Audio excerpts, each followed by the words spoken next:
You got into the safety business because you wanted to protect people, but somewhere along the way, the job started controlling your time, your schedule, your priorities, even your income potential. What if the expertise you've built over the years in the field can give you something more? More freedom, more control, more ownership of your future.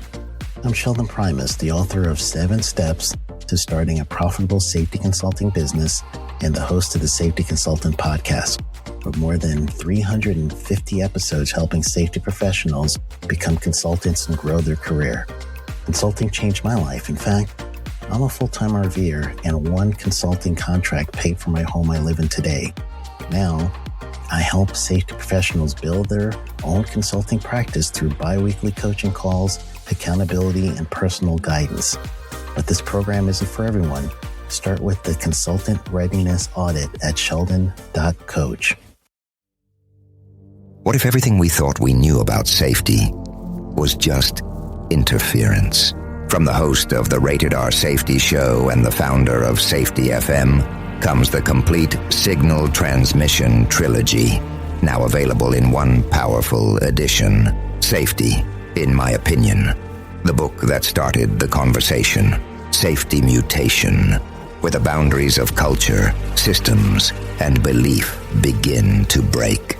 And now, Safety Transmission, the final piece of the signal.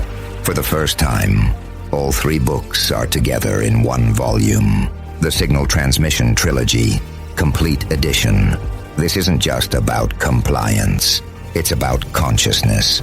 It's about decoding the way we think, lead, and live, inside and outside the system. Whether you've been following the signal since the beginning or you're just now tuning in, this is the version to own. Search Signal Trilogy on Amazon or visit safetyfm.com to get your copy now.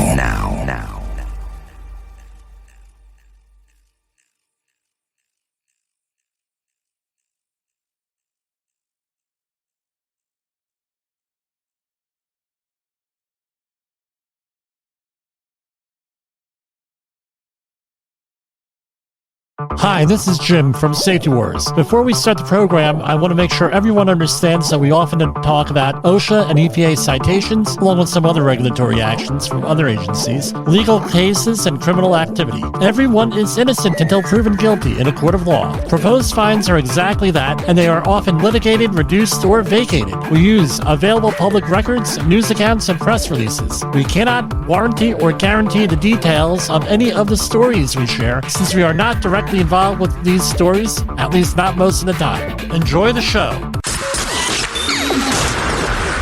This show is brought to you by Safety FM. We're going to start out with financial news because I never get to that right up front here. Okay, so we had Dow Jones Industrial average. Dow Jones Industrial fell slightly today to 13,394.25. S&P 500 fell slightly to 39.71. NASDAQ fell slightly to 11,716.08. Russell 2000 fell again slightly, 1752. U.S. Treasury notes 10-year are at 3.571%. Bitcoin is trading at 27,288.07. Crude oil at 72 per barrel. That's up. So everything is down except for crude oil. Let's head on over to precious metals. Gold at 1982. It's up slightly. Silver up slightly. 2363. Platinum up slightly to 988. Palladium up slightly to 1461 per ounce. And then, yes, so that is a troy ounce, not your regular ounce. So, here we have from the Wall Street Journal. We haven't really talked about the war all that much, but we will now. So, right now, a lot of stuff is going on both sides of this war, the Russian side and Ukraine side. So right now, the headline in Russia, in Wall Street Journal this morning, was Russia's economy is starting to come undone. Investment is down, labor is scarce, budget is squeezed, and there's going to be a money supply issue in the upcoming months, probably in the next year. This is from Moscow. The opening months of Russia's invasion of Ukraine last year drove an increase in oil and natural gas prices that brought a windfall for Moscow. Those days are over. As the war continues into its second year and Western sanctions fight harder, Russia's government revenue is being squeezed and its economy has shifted to a lower growth trajectory, likely for the long term. The country's biggest exports, gas and oil, have lost major customers. Government finances are strained going on down, so they're in a regression with the war over here. I don't know. When their back is to the wall, what are they going to do? Let's head on over to some OSHA news here. So we get this off of the OSHA news releases here. And again, I always say this. I'm looking at these for the first time. All right, so you're getting my unbridled response to this. Deadly gamble. North Dakota contractors supervised workers in unprotected trenches, failed 3 inspections in 32 days, ignored warnings, and faces a $505,000 fine proposed. This is from Mandan, North Dakota. Twice in 2022, the owner of a Mandan excavation company sat behind the controls of an excavator, supervised employees below as they installed municipal water lines in trenches as deep as 10 feet without protection against deadly collapses. Federal workplace safety inspectors found. In 2022, trench collapses, right? All of For the 7th time in 5 years, inspectors with OSHA found a certain company exposing employees to trench hazards. After opening 3 inspections within 32 days in Bismarck last September and October, OSHA cited the company for 3 willful and 4 repeat violations and 1 serious violation. Proposed penalties are $505,000 and some change. So, what were they? All right, citation 1, item 1. Type of violation, serious. No training. Real simple for the employees. Right? Employer did not instruct each employee in the recognition and avoidance of unsafe conditions and the regulation applicable to his work environment. Again, this is a JHA, job hazard analysis, job safety analysis, whatever we're talking about, whatever it is, right? April 5th, 2023. So the workers had accumulated water, no means of egress, overhead objects and material, no protective system in type C soil with vertical walls. So type C soil is supposed to be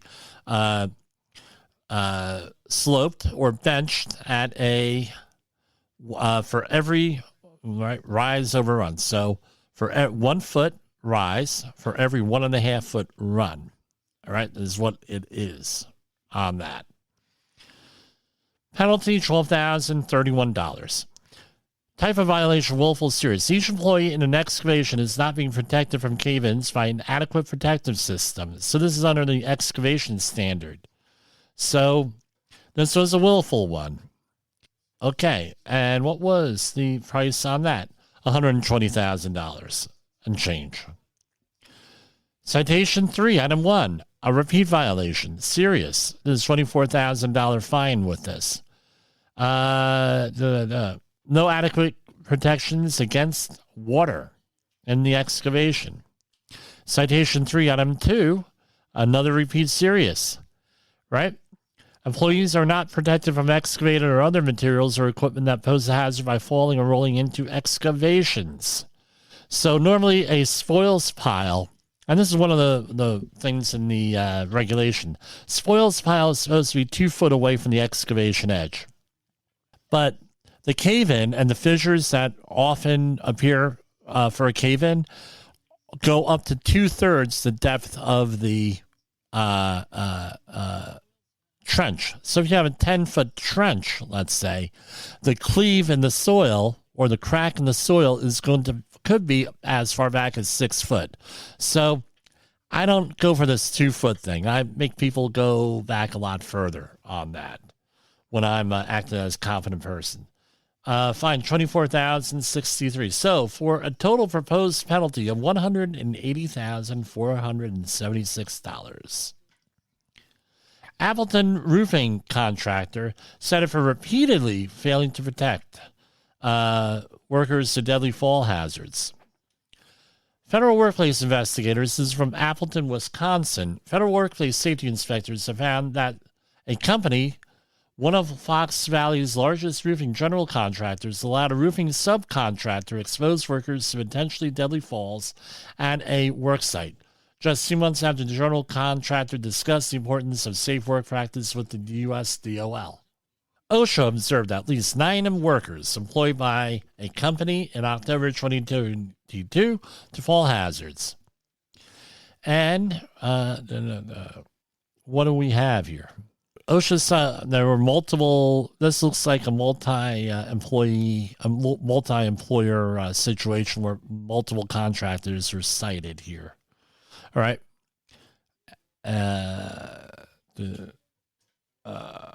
Inspectors found that the GC failed to conduct a comprehensive site audit to make sure its subcontractors' employees use required fall protection. It was $140,000 in proposed penalties and one for one willful violation in federal fall protection requirements. Let's see what this is. So this is the GC got cited in this case, and the other employee and the other contractor, one of their subs. Citation 1, item 1A, type of violation, willful serious. 1926-20B2, accident prevention responsibilities. Such programs shall provide for frequent and regular inspections of job sites, materials and equipment to be made by competent persons designated by the employers. On or about October 18, 2022, an establishment located in Wisconsin, I can't speak tonight. An employee of a certain company was present at an active job site and observed subcontractors being exposed to fall hazards of over 9 to 10 feet, 9 feet, 10 inches, and failed to take prompt corrective measurements. And they were previously cited for this violation in September 28, 2022. So type of violation, willful, is $140,000, almost $141,000. Type of violation, citation 1, item 1B. Type of violation, willful, serious. A residential construction, and this is 1926-51B13. Each employee engaged in residential construction and activities 6 feet or more above lower levels shall be protected by guardrail systems, safety net systems, personal fall rest systems, unless another provision in paragraph B, right? So, again, got to have fall protection. That was part of the first citation, no fine on there.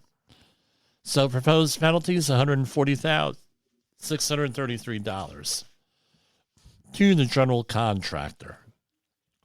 Deadly defiance. Ocala framing contractors' refusal to comply with safety standards continues despite a 2020 incident, 35 violations since 2019. Oh, this is a good one. With dozens of past violations, a construction company now faces $464,000 in. Federal workplace safety inspectors have found that an Ocala framing contractor's history of defying required safety standards continues with their employees' safety and puts their safety and lives at risk. There were 11 inspections since 2019 at this company, and the most recent one identified 4 willful, 8 repeat, and 19 serious, and 4 other than serious violations. Many of them related to fall protection. OSHA inspectors observed Employees without full safety gear while working atop a 15-foot-high residential roof in Tampa. This is out of Tampa, Florida, in September. By law, 6 feet or above in construction. So let's see what this is. I don't think I'm going to read through all of them because I tell you what, there's a lot of stuff here. But it looks like the typical stuff, right? Citation 1 was willful, no PPE. Eye or face protection. So they're using nail guns, hammers, and circular saws without PPE. So that was under the 1926-102. Second one, what was that? No PPE, $103,000. So do you think that, for some, how much a pair of safety glasses cost? Anywhere from 2 to 10, a basic pair. If you want a nice one with a gasketed or self-sealing gasket on it, maybe you'll pay $20 for it. Those are the ones I normally recommend. I put into every one of my plans. Why? Because it reduces eye injuries by 85% than just regular safety glasses, by the way. Citation item 2, serious fall protection, $120,000. Again, all these are proposed. Citation item 3, again, fall protection, residential construction, $120,000. Citation 2, type of violation repeat. Again, no training program for each employee. So they were cited on this previously, and they still didn't fix it. Again, if you want training, give us a call. 845-269-5772 or jim@safetywars.com. Total proposed penalties, $464,000.79. And we're going to take a break right now so I can compose myself here. I cannot speak tonight. In the professional safety community, communication and planning are just a few keys to your program's success. The question many practitioners have is, where do I start? Dr. Jay Allen, the creator of the Safety FM platform and host of the Rated R Safety Show, has built a global foundation to help you along the way. Go to safetyfm.com and listen to some of the industry's best and most involved professionals, including Blaine Hoffman with the Safety Pro, Sam Goodman with the Hop Nerd, Sheldon Primus with the Safety Consultant, Jim Pozell with Safety Wars, Emily Elrod with Unapologetically Bold, and many others.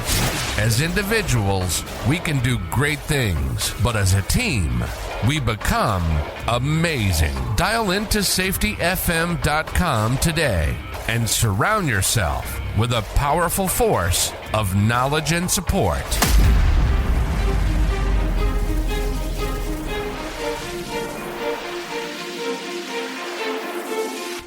OSHA recordables, catastrophic losses, environmental disasters. You want answers? So do I. This is Jim Posel with Safety Wars. That's my daddy. I just love that. That's my daddy. All right. So where are we here? We're at 22 minutes after the hour. Some news from Canada. Workplace fatality results in a $135,000 fine for Thunder Bay Contracting Company.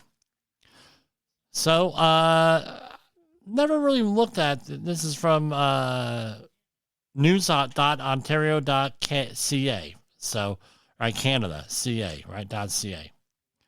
So, while replacing the left hydraulic lift cylinder of the arm of a front-end loader, a worker was fatally injured when the loader arm dropped after the hydraulic cap placed on the hydraulic lines was... So this is like a typical lockout-tagout situation where you're de-energizing something, essentially.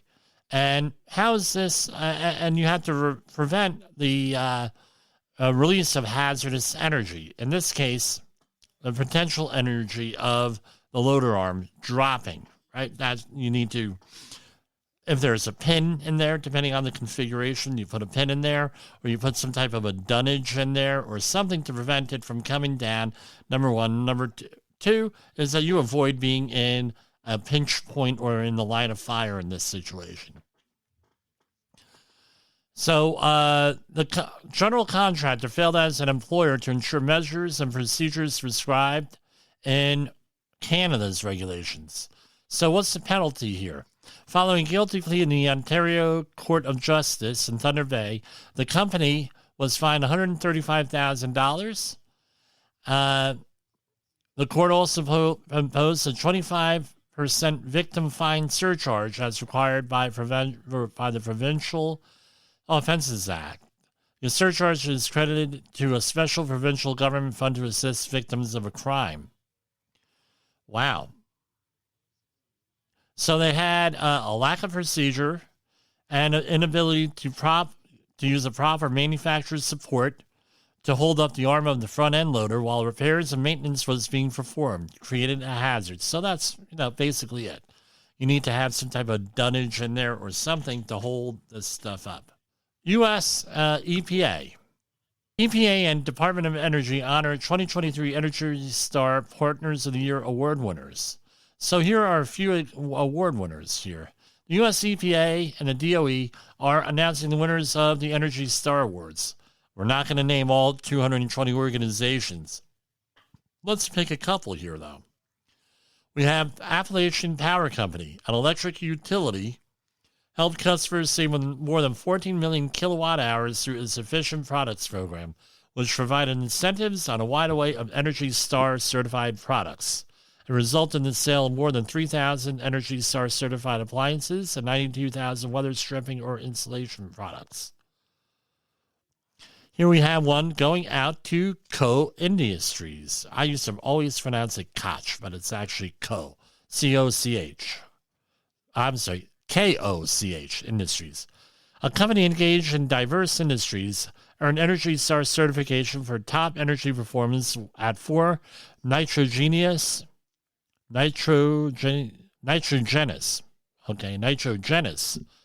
meaning like nitrogen, fertilizer plants, 1 oil refinery, and 2 pulp and paper mills. Here we have Park Hotels and Resorts, a lodging real estate investment trust, achieved significant energy efficiency improvements over the past year by incorporating Energy Star benchmarking and performance metrics, and earned Energy Star certification for 5 hotels, representing more than 4.5 million square feet of space. So congratulations to everybody there. EPA and Health and Human Services, that's HHS, encourage states to utilize federal resources for lead detection, mitigation, and early care and education settings. So the U.S. EPA and HHS issued a joint letter to governors to encourage state and local governments to use federal funding to take actions to reduce and remove lead in drinking water in early care and education settings like elementary schools and daycare facilities. The science is clear. There is no safe level of lead exposure to lead, especially for our children. Now, if memory serves me right, the symptoms of lead exposure do not show up until about 70 micrograms per deciliter. The OSHA level for lead poisoning is 40 micrograms per deciliter. So symptoms don't show up till 70. So you're already well into lead. Then you can look up what the symptoms are. There are a whole list of symptoms. It's like 2 pages long. But they have cognitive impact on children. So from what I've read, for every 10 micrograms of lead in the blood per deciliter, you're reducing the intelligence of children between 1 and 3 IQ points. So if your child has like 70, or has like a 70, you're reducing the potential your IQ points by like 21 points, which will put you into in the 70s, right? 79 or 80. That's not good, to say the least. So lead is a really important thing to look at here with this. And there's all different kinds of laws involved with it. And I'm going to recommend a book to everybody here on lead poisoning. It's actually like all right. And this is, you can get this used. Really, I picked one up. At one point, it was selling for like $20,000 a copy. Right now, it's going on Amazon for a lot cheaper than that. Poison in the Pot: The Legacy of Lead, right, by Dr. Richard Wadeen. It's a little bit of an older book, but it gives you the whole history of lead. It's really not that hard of a read. Now, when I was in graduate school, that's when I became familiar with this. Way back in the day, that's when I became familiar with this book, published in 1984. So, and he was also, the author was from New Jersey. So, really good book. Okay. So I came upon a new, and it's an industry publication, Cowboy State Daily out of Wyoming. And they had referenced the book, obviously not a book, a government report from I don't want to call them obscure, but because I've heard of them already, but it's me and, I read. So a report was issued called Our Annual Energy Outlook 2023 that explores long-term energy trends in the United States. It's published by the U.S. Energy Information Administration. And, right, it's allegedly nonpartisan, but we all know how that works. Now, I'm going to read parts of the executive summary here because I tell you what, this is a little bit at odds with what we've been hearing, and we've been talking about global climate change and other energy issues in the last week or so. All right, I still have one more interview. I haven't had a chance to edit on that. No, I was at the International Panel on Climate Change in February.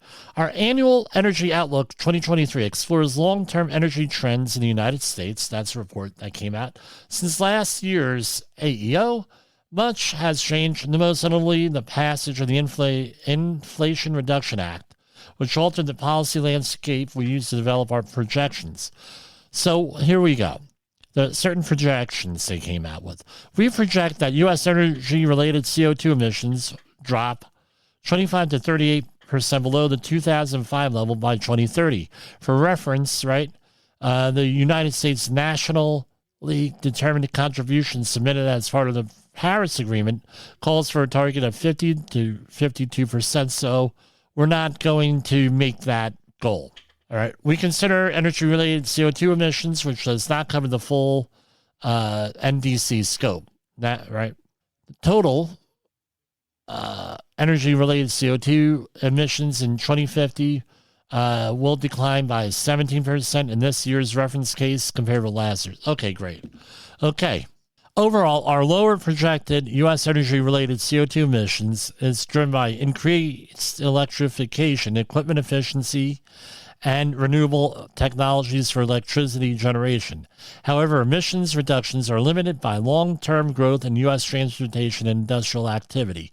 As a result, these projected emissions reductions are most sensitive to our assumptions regarding economic growth, the cost of zero-carbon generation technology. Okay, we're going to skip right to the last paragraph because this is what the important one. Despite no significant change in domestic petroleum and other liquids consumptions through 2040 and across most AEO 2023 cases, we expect U.S. production to remain historically high as exports of finished products grow in response to growing international demand. Despite the shift toward renewable sources and batteries and electric generation, domestic natural gas consumption remains relatively stable, ending recent growth in most cases. Natural gas production, however, in some cases continues to grow. So what's the big thing here? Give it a little, right. So we're going to be a net exporter of petroleum products and natural gas through 2050. All right. So this seems a little bit at odds with the Biden administration and a lot of the things that they've said. But basically, oil is here to stay for at least my working lifetime. By 2040, I'm going to be 70 years old. That's when I'm supposed to retire. So, my opinion is that fossil fuels are not going away, period. No. But again, these are projections that are meant to be, revised eventually. Oil is here to stay. So this is out of New York here. All right, construction worker killed in fall at J.P. Morgan Chase HQ site on Park Avenue. A construction worker was killed last week in a fall at the site of J.P. Morgan Chase in Progress headquarters in Midtown East. The unidentified employee was working on the 12th floor, right? And the Department of Buildings said the worker lost balance, pardon me, and plummeted through a hole 20 feet. The worker, who was doing carpentry work, is employed by a certified interior, was pronounced dead at the scene. So that was basically it, with that. Again, falls is a focused thing with falls. I'm surprised this still happens in New York. Now, being New York, what do you have to worry about? Carlos's Law, number one, where there could be a criminal conviction of the company, resulting in $300,000 to $1 million fines, and depending on the level, misdemeanor or felony conviction. Now, we also have what is called the scaffold law in New York, and I would assume that they are going to be cited under the scaffold law, right, with that. So we're talking a lot of money, and on top of that, you have a dead worker, all right? It's not all about money. It's about protecting those workers out there. This is out of the Washington Post. Lawmakers are again pushing for a no-fly list for violent passengers. A new bill introduced this week seeks to ban unruly passengers from flying. Seeking to keep violent passengers grounded, a trio of lawmakers will again introduce legislation that would create a no-fly list for people who act up in the air. Under the measure, people who were fined for convicted of serious physical violence and abuse while traveling by air would not be allowed to fly on commercial planes. The TSA would be charged with creating and managing the banned flyers list. Right? So again, I don't know. You have a right to travel in this country. I don't know if this is even going to be... a lot of these are from mask mandates and things where people were unruly. I don't know. Well, I don't even know what to think about this at this point. All right, so I'm gonna we have all this in the news lately about water pollution and everything. I wanted to replay a podcast from last September on water and disaster preparation. So here is the podcast.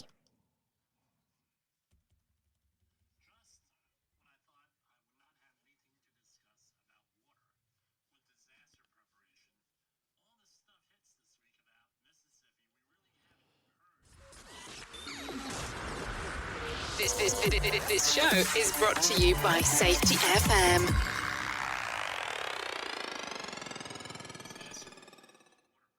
Warning, the following broadcast contains adult language, adult content, frank safety discussions, and stories that might sound unbelievable.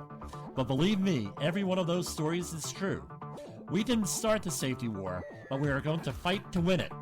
For our families, for our communities, for our workplaces, and for our lives.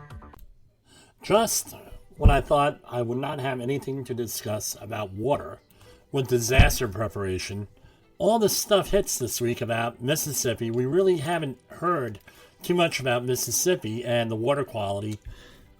About 150,000 residents without a reliable water supply, where they have low water pressure, then contaminated water, and it's a big mess over there. You could Google it. And the other one is in my home state of New York, again, with arsenic in a New York City apartment building. So we have, for review, we have 4 different scenarios we have to deal with when preparing for a disaster. This is how I describe them. I haven't seen this described any other way. You have your immediate disaster, Category 1, from 0 to 24 hours. Category 2, from 24 to 72 or 96 hours. Then you have Category 3, which would be from 96 hours out to about a month. And then you have Category 4, 30 days out and more. So the government says you should have enough water for like 3 days, 4 days. That's that Category 2 situation as I describe it. The problem with Mississippi is that it's been going on since the beginning of the summer. With all the situations. They had floods, they had all different types of situations. And now how do you prepare for that? It's the middle of the summer, and if anyone's been in Mississippi in the summer, it's hot. It's real hot. So now that 1 gallon of water let's back up a little bit. According to the Mayo Clinic, the average man needs about 1 gallon of water per day. Average woman, a little bit less than that. So we'll just round it up to 1 gallon per person per day, and that's if you have a sedentary situation. That's not if you're not working. That's if you don't have any other major health problems which may preclude you from drinking water. For example, my father, who recently passed away, could not drink any more than something like 40 ounces of fluid a day, and that included from his food because he was on dialysis. I don't know, you got to check with your medical provider on that. And or if you're going to be working harder, it's going to be more or less, what have you. You got to prepare for it. So now let's do some back of the envelope calculations here. That means in a 30-day period, you would have to have 30 gallons of water. That is only for drinking. That's not for flushing the toilets, bathing, washing dishes, anything like that. So you're probably going to need a lot more than that. That requires a lot more preparation. So what do people I know do? They have a supply of paper products, paper plates, plastic knives and forks, things of that nature, where they don't have to necessarily clean or wash dishes. That saves some water, but how much of this stuff are you really going to have? Something to consider. Your source of water. Is your source of water, for let's say sanitary purposes, a swimming pool? Or maybe at the impending disaster, you were thinking ahead of time and you went and collected water. So, for example, if you had 55-gallon drums in your facility, clean ones for drinking or anything like that appropriate for carrying water, how long is it going to take you to fill that up? Let's say you have a family of 4 living in a home. 1 gallon of water per person per day, that's 4 gallons. 30 days, that's 120 gallons just for drinking. Now that's almost 55-gallon drums. Pretty standard, right? So 3 of them, that comes out to 165 gallons. Now you're approaching here where you're over 2 of those drums. Where are you going to keep it? Where are you going to store it? If you're living in an arid area, you may not be able to do that because of water restrictions that, you may be on well water. That might preclude you from gathering that much water in a short amount of time, right? So, again, put it out for a month, that's 120 gallons. Let's say you're living, I'm living in a house. Yeah, do I have room for 120 gallons of water? Yeah, probably. What does this come down to? Well, a case of water is just under 5 gallons of water. So now you're dealing with, 5 gallons of water, 120 gallons. That's 120 divided by 5. That's a boatload of cases of water.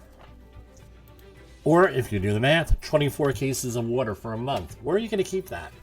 If you're in an apartment, you have room for 24 cases? How are you going to get it up there on short notice? That's something else you have to consider. Are you going to have storage of water on site? Okay, let's say you have an impending disaster. You have pretty good water flow, right? 80 or 90 psi in the lines. Now, you're able to get approximately 1 gallon per minute.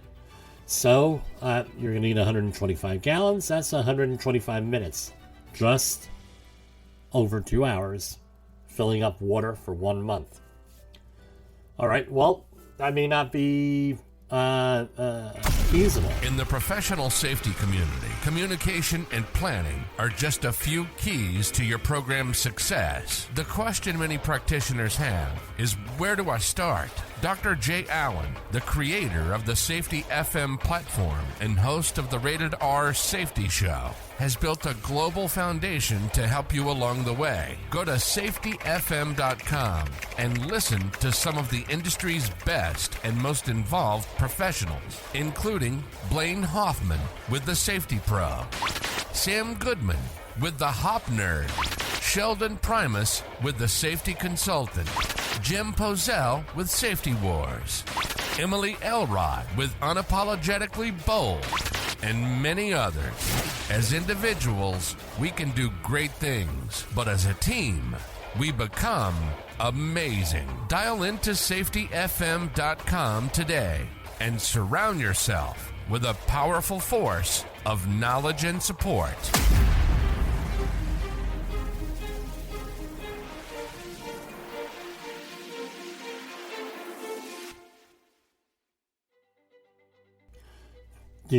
Now let's talk about cost. Let's say you already have contaminated water. It's after the fact, like a lot of these residents in Mississippi. Now you have another line item in your family budget. You're buying water. And I can guarantee you there are people gouging for bottled water down there in Mississippi. At least one person is out there gouging for water. And that's just for drinking. Now for sanitation, what do you do? All of this stuff has to be worked out ahead of time. How much water? Where are you going to store it? Now are you going to ration it? Now, here's the other thing. There's a lot of advertisements out there for water treatment systems. And full disclosure here, I used to sell water treatment systems for residential homes. No company will give you a guarantee of what the output is of those filters. Even the best ones out there, because they can't know what you're putting through those filters. So when someone says, hey, use this filter and everything is filtered out, that's not necessarily true. One, that filter may be overloaded at a certain point and may let contaminants through. The second thing to consider is that filter rated for the contaminants that you're dealing with in that water? Third thing is, what are you putting into it? Because what you're putting into it may impact what you're getting out on the other end. Are you going to go and boil water, for example? They always say boil water, we're on a boil water alert. And it always seems to be, maybe it's just coincidence that these boil water alerts happen when there's work being done on the water mains. Right? It happened a lot to us last year. We were on boil water alerts. Don't use it for cooking. Don't use it for bathing. Blah, blah, blah, blah, blah. All that goes into that. What are the proper procedures? How long are you going to boil it? How are you going to boil it? Guess what? In a major disaster, you may not have access to electric. You may not have access to gas if you're working off of gas, right? Like propane or natural gas for your house. How are you going to boil that? Is it going to be with wood? And we always get, I mentioned this a couple weeks back, security. Someone knows you have clean water. Someone knows that you have a way to purify water. There's a good chance that you now become a target and you made your situation worse. Who are you going to share that information with? What kind of security are you going to have around that? Are your neighbors trustworthy? I know, I always favor keeping your mouth shut as to what your disaster preparations are, and give it to whoever's appropriate to give it to. Friends, family, close friends, close family, what have you. These are the kinds of decisions that a lot of families had to go through 10 years ago with Superstorm Sandy here in the New York, New Jersey area, where we are not used to dealing with major disasters. Some areas of the country, along the Gulf Coast, the southeastern United States, they have hurricanes. They deal with a lot of this stuff all the time. Up here in the Northeast, if we have a snowstorm or something like that, okay, we know how to deal with that pretty well. But a major disaster like Superstorm Sandy, now you have the issue with this. Some of my story here, we were living in a house in Chestnut Ridge, and the water treatment facility for Rockland County was flooded. So we couldn't drink the water. Using it for bathing was questionable, but using it to flush the toilets, we were able to manage that. If we were unable to flush the toilets, that would have been a major issue. Believe me. Now, what do? We can't drink the water. We have plenty of bottled water. I said, and I was newlywed. I said, honey, let's go and get every container that we have that can hold water, including the garbage cans, and let's fill them up with water. She said, why? I said, well, in case we lose water, and now we have potable water to drink. I wouldn't drink it out of the garbage can, but pots, pans, glasses, pitchers, bowls, anything that can hold potable water, meaning drinkable water, we have. That way, if we could at least go and boil that, purify it somehow, we increase our chances of not having a problem. What's some other stuff to think about? Let's say that you're a first or second responder. First responder, we know, EMTs, firefighters, emergency services, police, that sort of thing, even the military. They have a lot of this stuff worked out with water supplies. They know about how long it takes for you to get where you're going to need water, things of that nature. Your second responder companies, which are the ones I normally deal with, those are your cleanup contractors, your maybe they're called in to help the first responders on something. A lot of those companies are not necessarily prepared for a water issue. So what's the rule of thumb? I always tell the responders, for the first day of an emergency, always have water with you. You get the phone call, hey, I need you X, Y, and Z, blah, blah, blah. Okay, always have your water on hand for you for one day, which I would always say about 2 gallons of water. And if I'm going to choose between a large bottle of water or a large container of water for drinking water, I'm usually going to favor a smaller bottle of water. This way, if something happens, something gets contaminated, now you only have a little bit of contaminated water, not a big container of contaminated water. And you have basically the first 4 hours or 5 hours of a major emergency, or even a minor one, an oil spill, things of that nature. I would consider you being 100% responsible for yourself as far as water, food, things of that nature. If you're a manager, once you start getting beyond the 3 and 4 hour mark, you need to decide, and hopefully you have it planned out ahead of time, how are we going to get these people food, water, things of that nature? Now you may say, well, hey, they're going home at night, they're responsible for lunch, brown bag it. That's all fair and good. But in a major disaster, you may not be able to do that. So now you have to figure out how you're actually going to feed these people. What's the bottom line for most of these disaster preparation episodes? You gotta plan things out. Assess, analyze, act. To get a lot more education than what I'm giving you here. There's different methods of purifying water.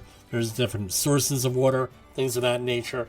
And like I said, the government requires is asking really 2 or 3 days, maybe 4 days worth of water in your house. I think that's doable for most people. Anything longer than that, you're going to run into a situation. And you may have to get a little bit creative. We're going to talk about food in our next program. For Safety Wars, this is Jim Posel. Is your safety training old, stale, and hackneyed? Is your safety trainer still preaching a warped version of behavior-based safety? How about safety training that actually addresses your hazards in your workplaces and is not standardized baloney from 25 years ago? Contact the Safety Wars team at safetywars.com or call Jim Posel at 845-269-5772. Remember, if you're receiving this message, you are the solution to unsafe workplaces. The views and opinions expressed on this podcast are those of the host and its guest and do not necessarily reflect the official policy or position of the company. Examples of analysis discussed within this podcast are only examples. They should not be utilized in the real world as the only solution available, as they are based only on very limited and dated open source information. Assumptions made within this analysis are not reflective of the position of the company. No part of this podcast may be reproduced, stored in a retrieval system, or transmitted in any form or by any means, mechanical, electronic, recording, or otherwise, without prior written permission of the creator of the podcast, Jay Allen. You got into the safety business because you wanted to protect people, but somewhere along the way, the job started controlling your time, your schedule, your priorities, even your income potential. What if the expertise you've built over the years in the field can give you something more? More freedom, more control, more ownership of your future. I'm Sheldon Primus, the author of 7 Steps to Starting a Profitable Safety Consulting Business and the host of the Safety Consultant Podcast, with more than 350 episodes helping safety professionals become consultants and grow their career. Consulting changed my life. In fact, I'm a full-time RVer, and one consulting contract paid for my home I live in today. Now, I help safety professionals build their own consulting practice through bi-weekly coaching calls, accountability, and personal guidance. But this program isn't for everyone. Start with the Consultant Readiness Audit at sheldon.coach. What if everything we thought we knew about safety was just interference? From the host of the Rated R Safety Show and the founder of Safety FM comes the complete signal transmission trilogy, now available in one powerful edition. Safety, in my opinion, the book that started the conversation. Safety Mutation, where the boundaries of culture, systems, and belief begin to break. And now, Safety Transmission, the final piece of the signal. For the first time, all 3 books are together in one volume. The Signal Transmission Trilogy, Complete Edition. This isn't just about compliance. It's about consciousness.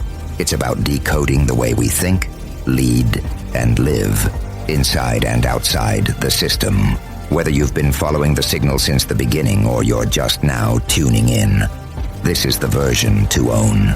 Search Signal Trilogy on Amazon or visit safetyfm.com to get your copy now.